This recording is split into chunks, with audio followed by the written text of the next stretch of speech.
ओम शांति। बाबा ने करीब करीब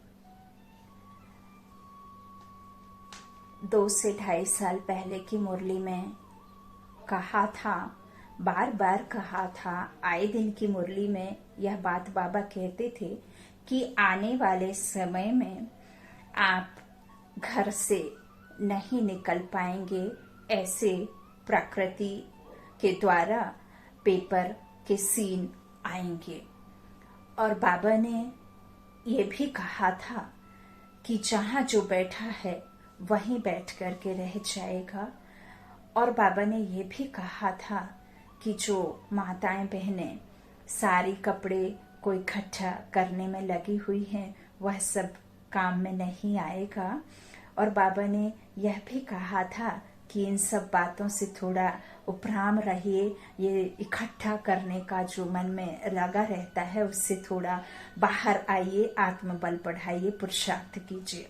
और बाबा ने यह बात भी कही थी कि अब जो आपके पास में है उसी को संभाल करते रहिए, उसी में अपना संतुष्टि, उतने में ही आप अपने आप को संतुष्ट देखिए। क्योंकि यह सब जो हम स्थूल धन, ये सुख सुविधाएं, ये जो हम भौतिक सुख सुविधाओं के पीछे भाग रहे हैं, लग्जरी लाइफ के पीछे, वह आपके काम में नहीं आएगी।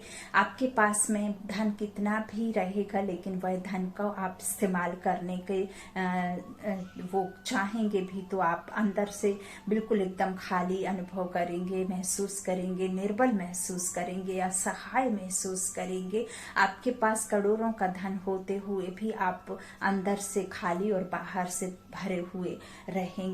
और यह भी बाबा ने कहा कि आने वाले समय में आप दूसरे कोई विदेशों में बैठे हैं तो आप हजारों, एक टिकट यदि 10,000 की है और यदि आप करोड़ों भी उसे टिकट का मूल्य चुकाएंगे तो भी आपको उसमें जगह नहीं मिलेगी बैठने।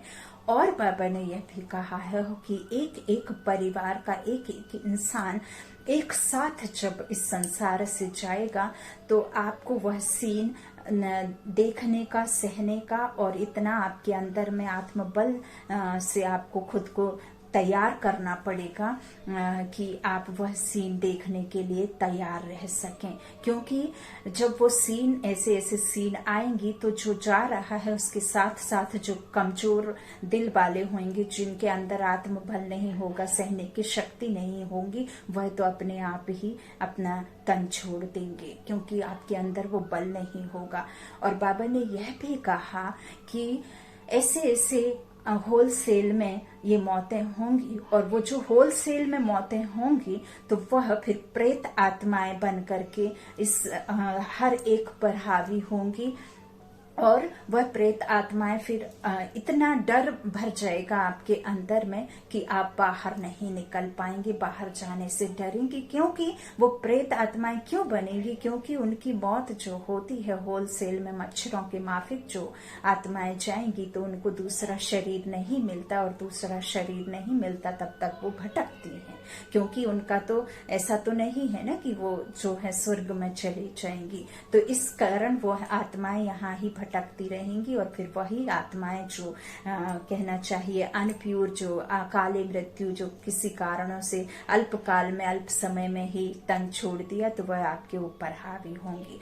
और बाबा ने इसके लिए हमें यह भी कहा था कि बच्चे मेरा हाथ थाम लो, यदि तुम मुझे अपना साथी बना लो और अपने पुरुषार्थ में लग जाओ, दिन रात पुरुषार्थ करो। और समय ऑलरेडी बहुत तेजी से, तीव्रता से जा रहा है। आप ऑलरेडी टू लेट हो गए हैं। टू लेट का बोर्ड बाबा ने बहुत समय पहले ही लगा दिया है। बाबा ने यह भी चिल्ला चिल्ला, पुकार पुकार के हर एक मुरली में कहा कि बच्चे बहुत लेट हो गए हो, बहुत अधिक पुरुषार्थ की जरूरत है, बहुत अधिक आत्मिक बल इकट्ठा करने की जरूरत है जो इस समय आपको काम में आएगा। आप दरवाजे खिड़की नहीं खोल पाएंगे। एक एक साथ एक एक परिवार जब जाएगा तो आपको इतना आत्मबल चाहिए कि आप उन सीन को देख करके सहन कर सकें। उसको सीन को सहन करने के लिए आपको आत्मबल को इकट्ठा करने की जरूरत है।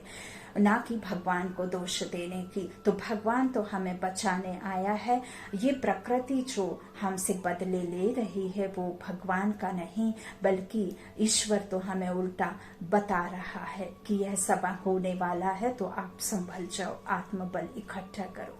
देखिए, हम जब तक इन चीजों को नहीं समझते, अभी तो मान लीजिए कि हो सकता है जिनका परिवार इस सब चीजों से जूझ रहा है, उलझा हुआ है, जो देख रहे हैं सीन घर में बैठ करके, तो उनका दुख तो वही समझते होंगे। कहते हैं ना, जिनके पैर में बीमारी फटी रहती हो उसका दर्द वही जानता है। पीर पराई कोई नहीं जानता, पीर अपनी अपने को जानते हैं।